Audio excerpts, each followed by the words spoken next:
Trekkers, and welcome to another Star Trek movie review tonight. Tonight we're watching Star Trek The Voyage Home, Star Trek 4 The Voyage Home. This actually concludes the three Star Trek movies from The Wrath of Khan, The Search for Spock, and this. And it's such a good film, by the way. It's such a fun movie. So this is the 19... Okay, that's this... Okay, Captain Kirk and his crew have to travel back in time to reverse the disaster effects caused by an unknown space probe on planet Earth.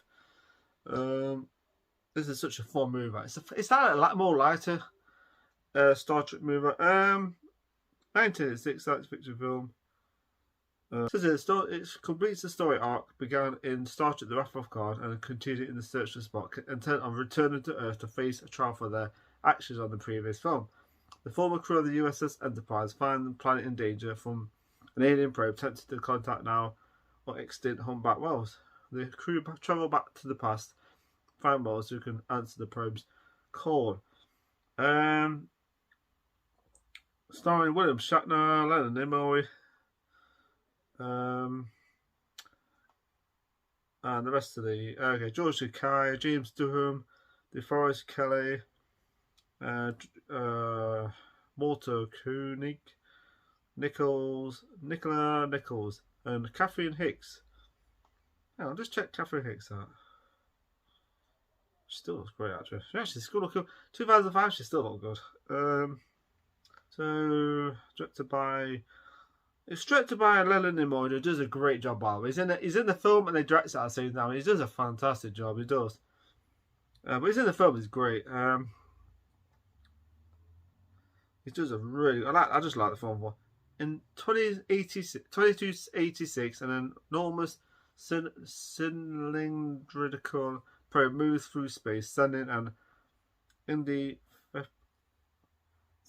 an indecipherable signal and disabling the power of every ship it passes. It takes an orbit around the Earth. Its signal disables the global power grid and generates planetary storms, creating a catastrophic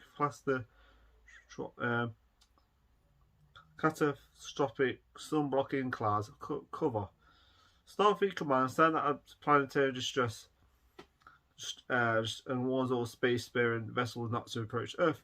On the planet of Vulcan, the former officers of the late USS Enterprise are living in exile at the events of Star Trek The Search for Spock. Accompanied by Vulcan Spock, still recovering from his resurrection, the crew takes their captured birds of prey and rename the bounty after this Royal Navy ship and return to Earth to face trial for their actions. Receiving Starfleet's warning, Spock determines that the probe's signal matches the song of extinct humpback whales, and that the object will continue to wreak havoc until its call is answered. The crew uses the ship to travel back in time via a slingshot maneuver around the sun, planning to return without to answer the alien signal.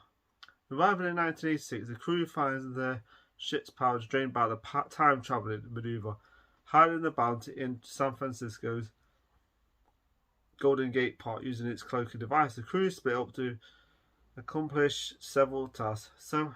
Admiral James Kirk and Spock attempt to locate humpback whales while Scott, Lennon McCoy, and Sulu construct a tank to hold the whales that need for a return to the 23rd century. Uhura and Chekhov are tasked to find a nuclear reactor whose energy leaks can be collected used to repower the Klingon vessel. So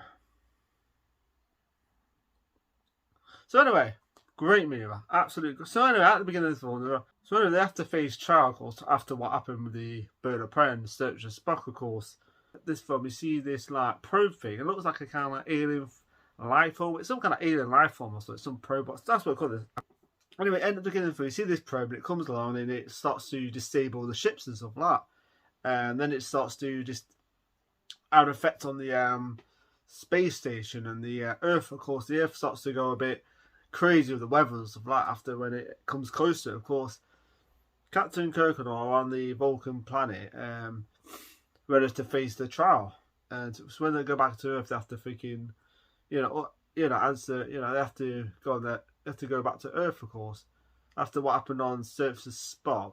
Yeah, they're in a little bit of trouble right now, so they have to go back to Earth. So, what happens to these characters. So anyway, they end up going back to Earth.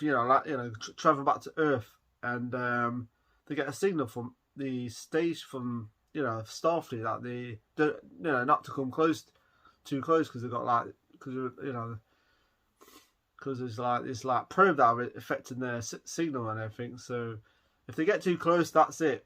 They get disabled or something. The only way they can communicate with these this live form, this probe, is by going to humpback whales in the past, which they have because they've been extinct. And of course, Captain Kirk's like, he has a plan. And of course, Bones is kind of like, wait a damn minute, It's like, they've done it before. You've watched the original series. They go back in time. They do it in this film, and they do exactly the same thing. But this time it's with a bird of prey, of course, so it's a bit different.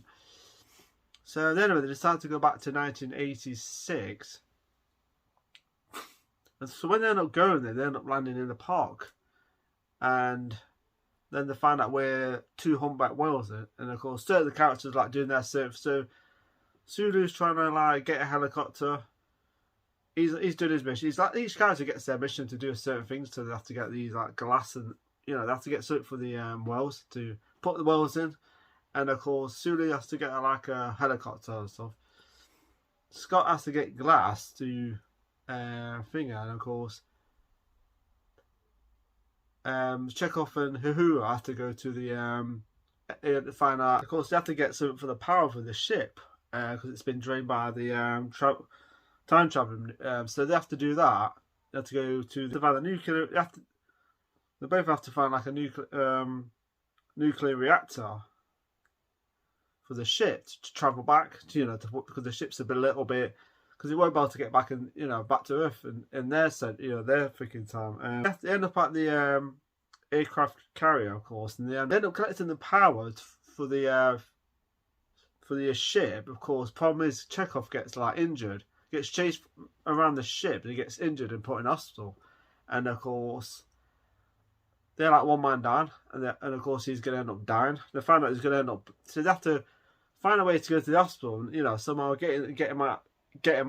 And that scene was funny because it's they go there, they end up at the hospital, they're trying to do surgery on Chekhov, and Bones is like, what are you doing? Just all he does is puts it on his head to fix him, it's gadget he's got, and it's cool. And the guys, the surgery people are behind they're like, what the hell? And that scene was funny, actually. I did like that scene. The film's got some genuine good scenes in it, and I do enjoy this film a lot. It's a fun Star Trek movie. I like the part where they go underwater, and everything goes underwater to communicate with the humpback whales. And she was not impressed with that. It's funny though. It's a funny scene that just still a very good scene. Of course, to find out later on they're going to be released. Of course, she doesn't want to release them because of the hunting and stuff that's been going on. She's worried about their health, as what's going to happen to them later on in the film. What's going to happen if they're released? Something's going to happen to them because of the hunting. So this film has got some amazing moments. Anyway, they do come into an adventure that because when they get released, she goes back to the park, and of course she's I think it's Captain Kirk at the top there with the finger coming down after they've got the for the ship to put the humpback whales in. That scene was funny actually, especially when she crashed into the ship.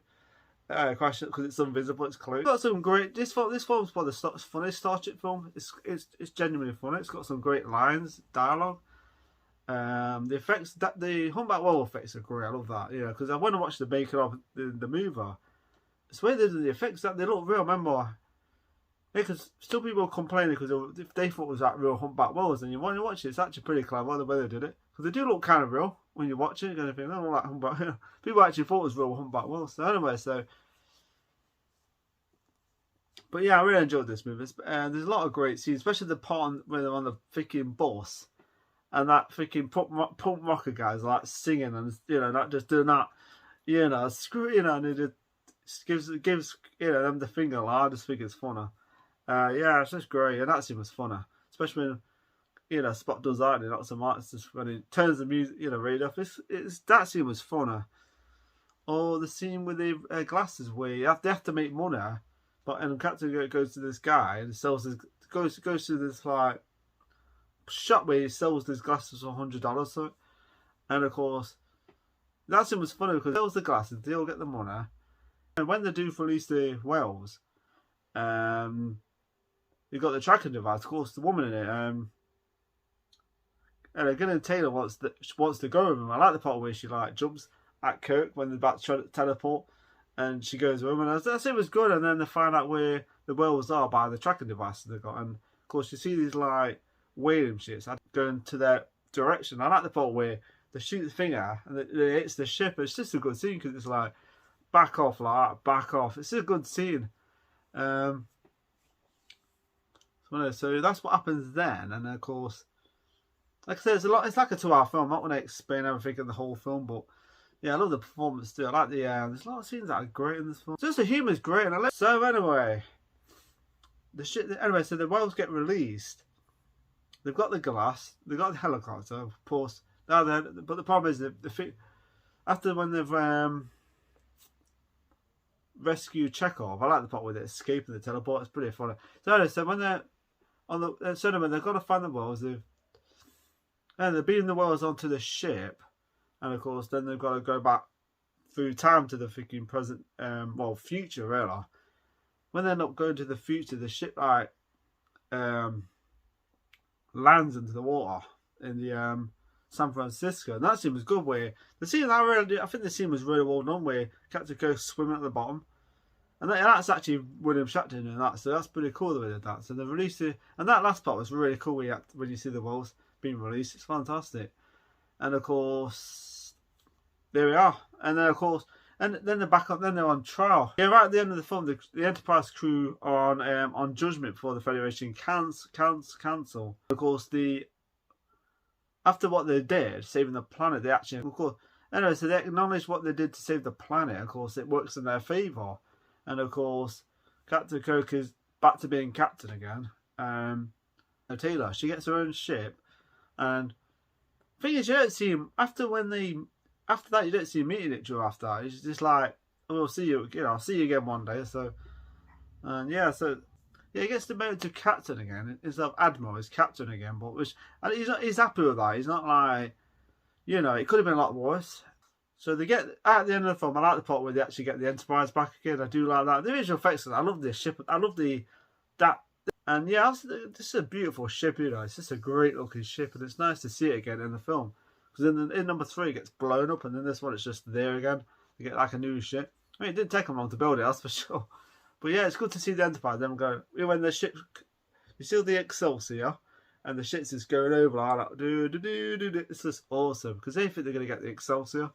And that's the ironic thing about that, the fact that Sulu gets the Excelsior and Star Trek 6. Which is cool. It's a cool. I like that ship. I think it's a cool looking ship. It's a great looking ship actually. It's got an unusual design, that's which I like. But the Enterprise is a nice looking ship too. So yeah, the Enterprise was great with it. Just see what she's got. It's just fantastic. The Enterprise was great. So what I didn't like about it, to be honest, there's nothing I disliked about this movie. It's just enjoyable. It's an enjoyable movie. What I like, the great characters, William Shatner and Leonard Nimoy, fantastic. Leonard Nimoy does a great job with the directing in this film. Good performance from the cast, great chemistry. I like the woman in it who plays Taylor. I think she's great. She's got a certain charm about her. She's nice looking. She's charismatic. That's what she is. She's charismatic. She's beautiful. Yeah, she's nice.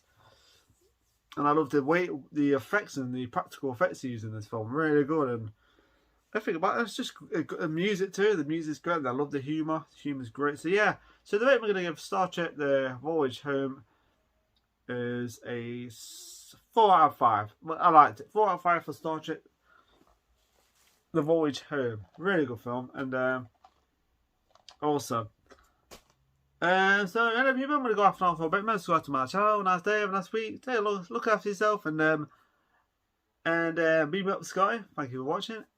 Engage, and remember to hit that like button. Thank you for watching.